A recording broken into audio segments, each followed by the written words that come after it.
Good morning, everyone. Today, I am excited to introduce our presentation on communication and nurse-patient relationship.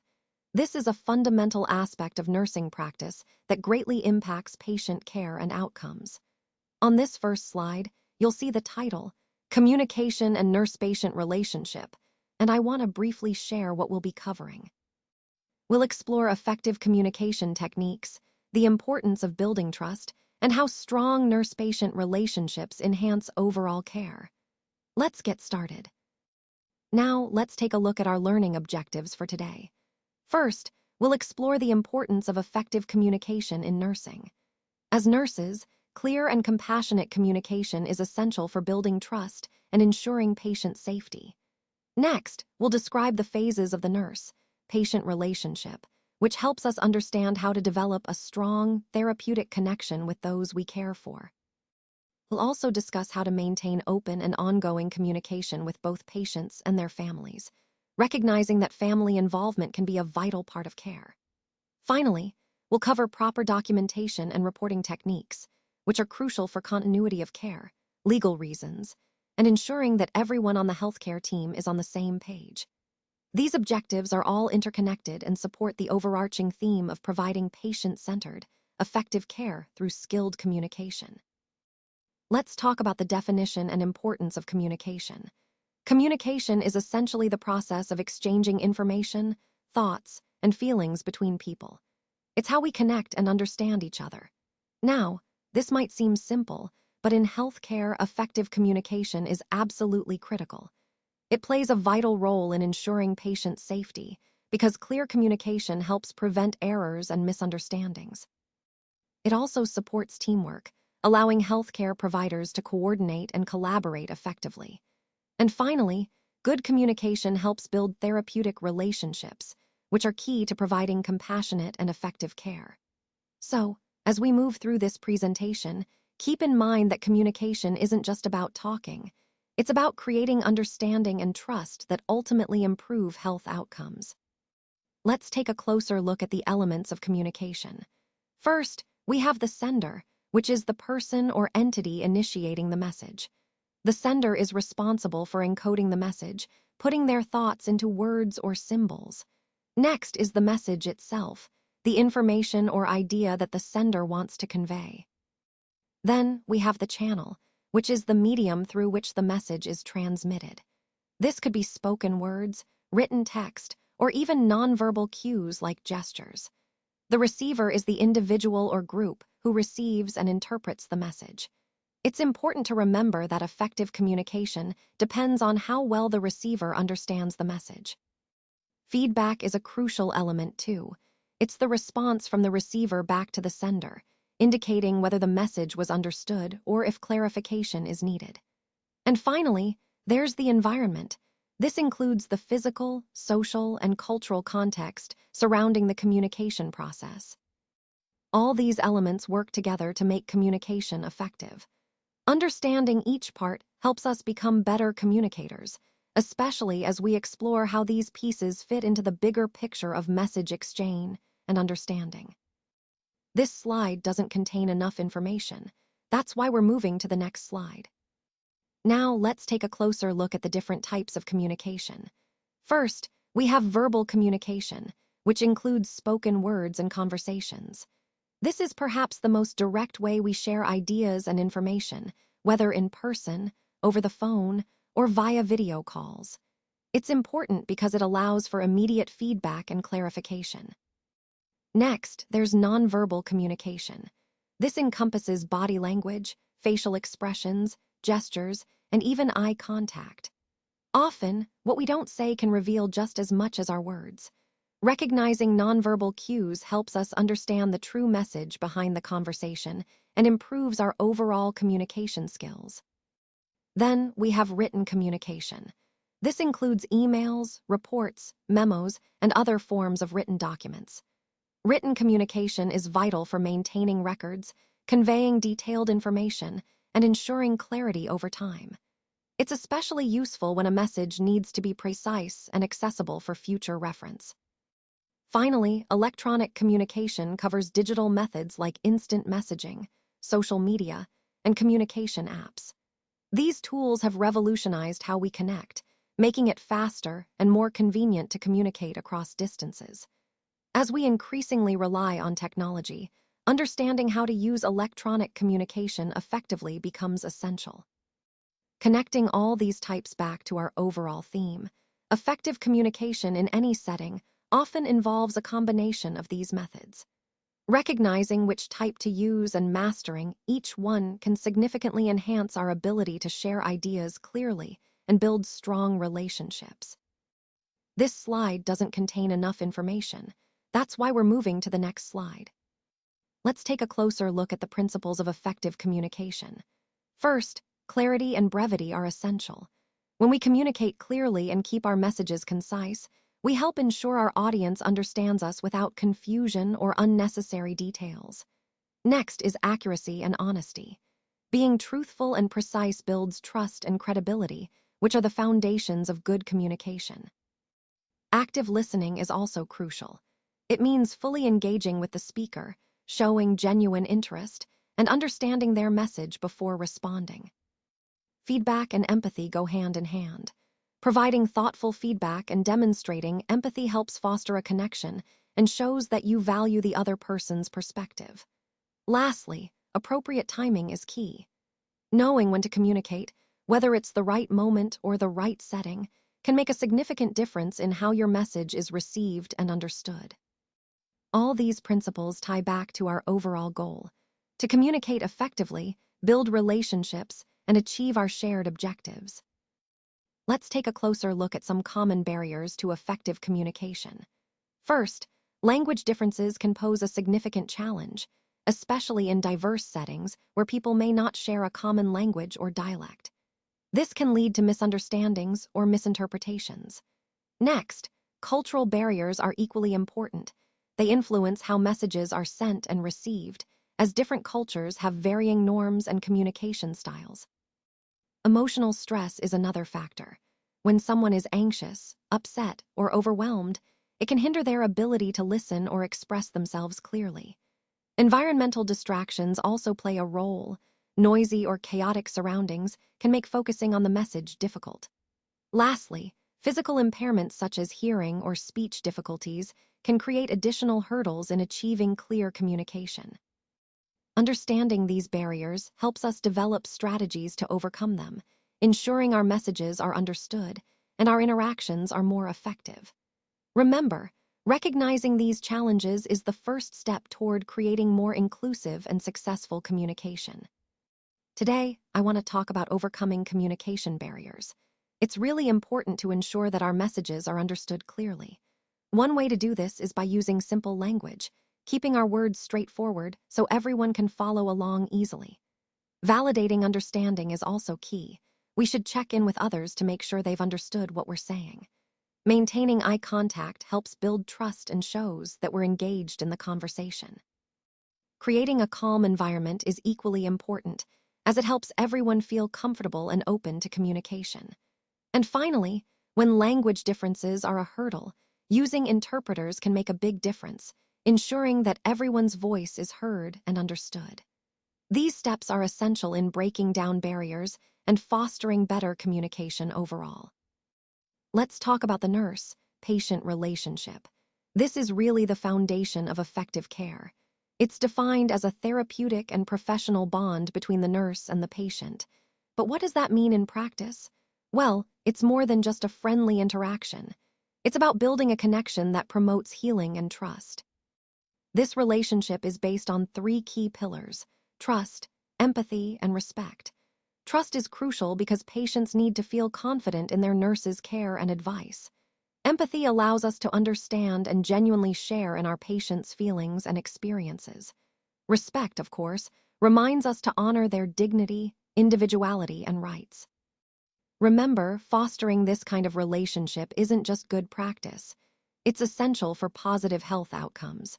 When we establish a solid nurse-patient bond, it enhances communication, encourages patients to be more open, and ultimately supports their recovery. So, in the context of our overall theme of providing compassionate, patient-centered care, this relationship forms the core. It's what transforms routine nursing tasks into meaningful interactions that make a real difference in our patients' lives. Now, let's take a closer look at the phases of the nurse-patient relationship. First, we have the orientation phase. This is where we establish rapport, introduce ourselves, and start to build trust with the patient. It's a crucial time to set the tone for the relationship and clarify roles and expectations. Next is the working phase, which is the core of our interaction. Here, we work together to address the patient's needs, develop care plans, and support their health goals. This phase requires active collaboration and communication. Finally, we have the termination phase. This occurs when the nursing care concludes. It's important to review progress, reinforce learning, and provide closure to the relationship.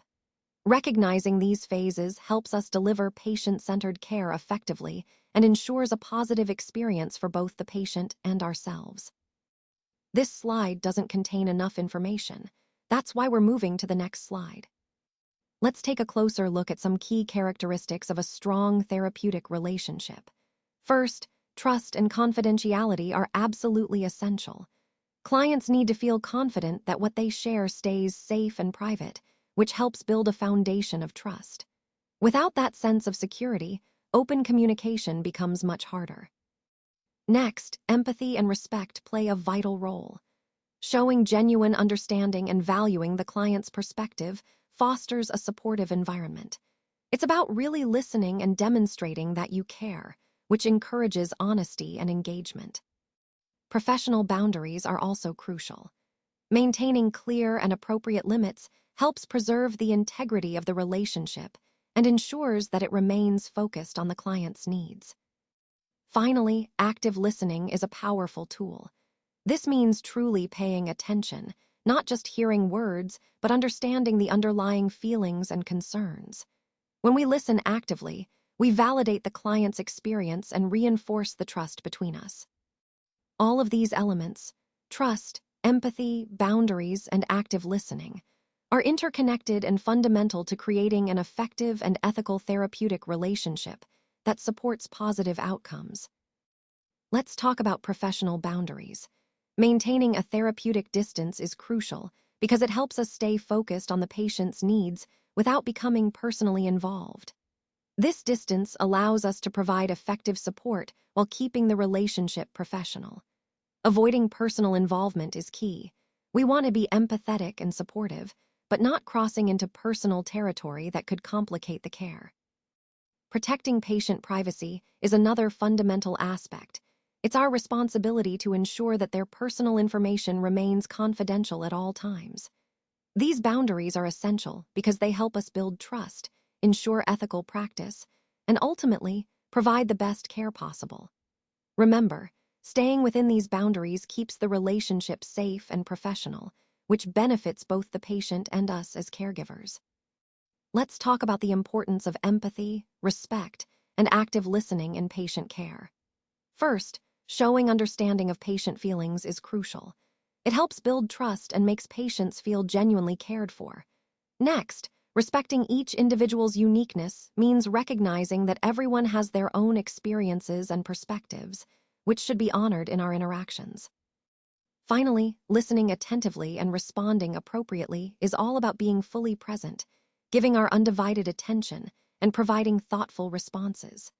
These elements are fundamental to creating a compassionate environment and are at the heart of effective communication in healthcare. When we practice these, we reinforce the overall goal of patient-centered care and foster stronger, more trusting relationships. When communicating with a patient's family, it's essential to provide accurate information. This helps build trust and ensures they understand the patient's condition and care plan. At the same time, offering emotional support is just as important. It can help families cope with stress and uncertainty. Maintaining confidentiality is crucial. Always respect the patient's privacy and share information only with those authorized. Encouraging questions and participation creates an open dialogue, making families feel involved and valued in the care process. Remember, effective communication like this not only supports the patient, but also strengthens the relationship between healthcare providers and families, which is a key part of delivering holistic, compassionate care. Let's talk about interpersonal relationships within the healthcare team. Collaboration and coordination are absolutely essential. When team members work together seamlessly, patient care improves significantly. Mutual respect is also a cornerstone. Acknowledging each other's expertise and contributions fosters a positive environment. Open and clear communication is vital. It helps prevent misunderstandings and ensures everyone stays on the same page. Lastly, conflict resolution is an important skill. Addressing disagreements constructively keeps the team united and focused on the common goal, delivering the best care possible. These elements are all interconnected and are key to building a strong, effective healthcare team. Let's talk about conflict resolution. When a conflict arises, the first step is to identify the cause. Understanding what's really driving the disagreement helps us address it more effectively. It's important to tackle issues early on, before they escalate or become harder to manage. Using assertive communication is key. We want to express our concerns clearly and respectfully, without being aggressive or passive. If the conflict persists or feels too complex, seeking mediation can be very helpful. Having a neutral third party facilitate the conversation can lead to a fair and lasting resolution. Remember, handling conflicts well is essential to maintaining a healthy, productive environment and aligns with our overall goal of effective communication and teamwork. Let's talk about documentation in nursing. It's a crucial part of our practice because it involves recording patient care activities. By accurately documenting what we do, we help ensure that care is continuous and consistent, even if different team members are involved. It also plays a key role in maintaining the quality of care we provide. And importantly, proper documentation serves as legal evidence of the care delivered, which can be vital in case of any questions or legal issues down the line. So, in essence, thorough and accurate documentation supports safe, effective, and legally sound nursing practice. Let's talk about the principles of good documentation. First, it's essential that our notes are factual and objective. This means sticking to the facts and avoiding personal opinions or assumptions. Clear, concise, and complete documentation is also crucial, so that anyone reading it can easily understand what happened without any confusion. Timing matters too. Documentation should be done promptly and always include the date.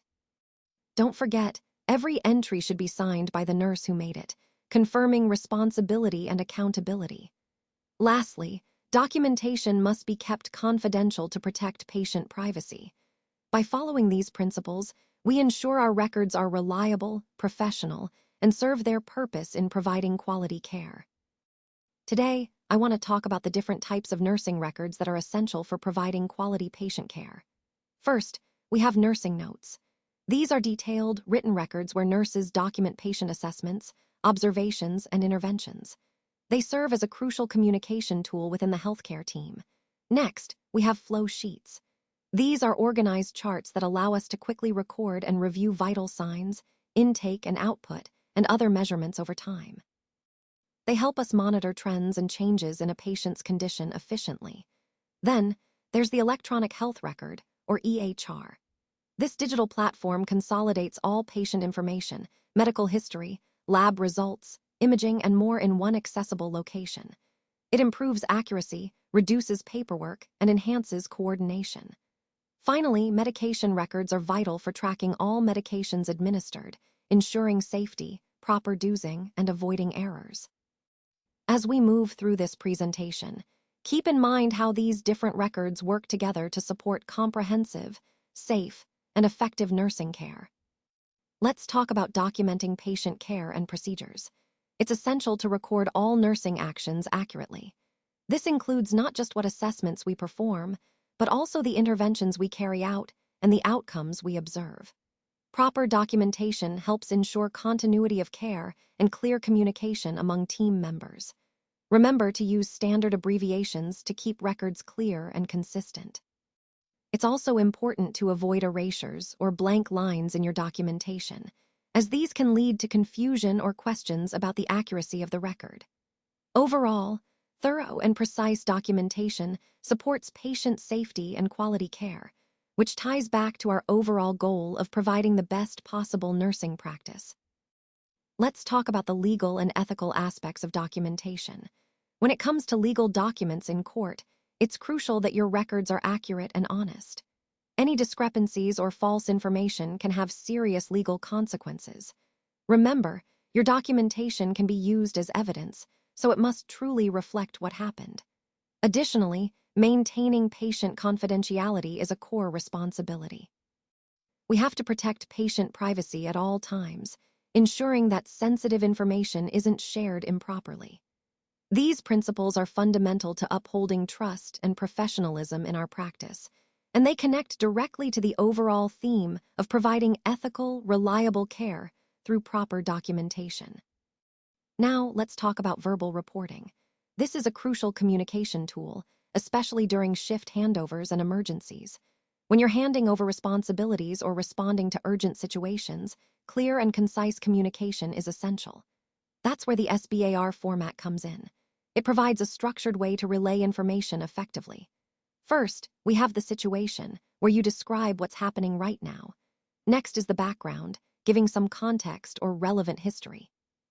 Then, the assessment, where you share your clinical judgment or findings. Finally, the recommendation, which includes the actions you suggest or need to be taken. Using SBAR helps ensure that everyone is on the same page quickly and accurately, which is vital for patient safety and effective teamwork. So, mastering verbal reporting with this format supports the overall goal of clear, efficient communication in healthcare. Now, let's talk about written reporting, which plays a crucial role in effective communication across healthcare settings. When we refer to incident reports, these are used to document any unusual events or safety concerns that occur, helping us analyze and prevent future issues. Discharge summaries are essential because they provide a comprehensive overview of a patient's stay, treatment, and instructions for ongoing care once they leave the facility. Transfer reports are similarly important. They ensure that when a patient moves from one department or facility to another, all necessary information is seamlessly shared to maintain continuity of care. Lastly, progress notes are the day-to-day updates written by healthcare professionals, capturing how a patient is responding to treatment and any changes in their condition. All of these written reports are vital tools that help us keep accurate, detailed records, which not only support quality patient care, but also ensure compliance and accountability. They connect the dots across different stages of patient care, reinforcing the overall theme of clear, consistent communication within the healthcare team. Now, let's talk about some common errors we see in reporting. First up, incomplete or vague entries. These can really hinder understanding and make it difficult for others to interpret the information accurately. It's essential to be clear and thorough in what we document. Next, using unapproved abbreviations. While abbreviations can save time, if they're not approved or universally understood, they can cause confusion. Always stick to approved terms to ensure clarity. Then, there's delayed documentation. Waiting too long to record information can lead to forgotten details or inaccuracies, which compromises the integrity of the report. Lastly, subjective opinions. While some perspective can be valuable, reports should focus on factual, objective information. Including personal opinions can introduce bias and reduce the report's credibility. Overall, being mindful of these common pitfalls helps us improve the quality and reliability of our reporting, which is fundamental to effective communication and decision-making. Let's wrap up with some key takeaways. First, communication really is the foundation of quality care. When we communicate effectively, we ensure that everyone involved is on the same page, which leads to better patient outcomes. Next, building strong therapeutic relationships isn't just about kindness. It actually improves outcomes significantly. When patients trust us and feel cared for, they're more likely to engage in their own care and follow through with treatments. Accurate documentation is another critical point. It's essential for ensuring safety and legal compliance, and it also helps us track progress and make informed decisions. Finally, effective reporting fosters teamwork. When we share information clearly and promptly, It creates a supportive environment where everyone can work together seamlessly for the best patient care. All these elements tie back to the core theme of communication. It's what holds everything together and ultimately leads to better care for those we serve. Now, let's look at the OSCE evaluation criteria, which are essential for assessing clinical competence. First, communication clarity and empathy are key. It's not just about conveying information clearly, but also about connecting with patients on a human level, showing understanding and compassion. Next, professional relationship skills involve building trust and rapport, which are vital for effective patient care. Moving on, accuracy and timeliness of documentation ensure that all patient information is recorded correctly and promptly, supporting continuity of care. Finally, completeness of verbal and written reports means providing thorough, detailed information in all forms of communication. These criteria collectively highlight the importance of both technical skill and interpersonal effectiveness in delivering high-quality healthcare. They tie back to our overall theme of comprehensive, patient-centered practice.